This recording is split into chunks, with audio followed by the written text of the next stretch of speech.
ময়মনসিংহে বিশেষজ্ঞ চিকিৎসক পরিচয় দিয়ে হাসপাতাল ও চিকিৎসা কার্যক্রম পরিচালনার দায়ে মোজাম্মেল হক নামে একজনকে গ্রেপ্তার করেছে পুলিশ।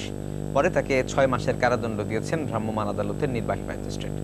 পুলিশ জানায়, পাদ্রী মিশন রোডের লো ভিশন আই হাসপাতালে দীর্ঘদিন ধরেই বিশেষজ্ঞ চক্ষু চিকিৎসক হিসেবে দায়িত্ব পালন করছিলেন আটককৃত মোজাম্মেল। সেখানে তিনি এম হক নামে পরিচিত ছিলেন।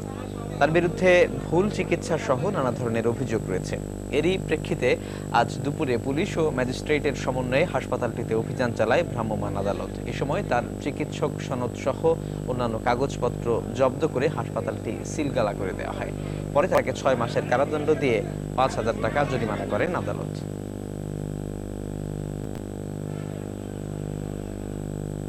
এই সামান্য একটা এলএমএফ কোর্স করে উনি চোখের চিকিৎসা থেকে শুরু করে চোখের অপারেশন, লেন্স লাগানো, যাবতীয় কার্যক্রম উনি অনেক দিন থেকে করতেছে।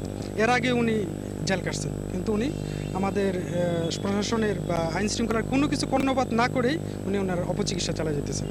এই জন্য এই অপরাধে ওনাকে ৬ মাসের কারাদণ্ড এবং ৫,০০০ টাকা জরিমানা, অন্যদের আরও ১ সপ্তাহ কারাদণ্ড দেওয়া হয়েছে।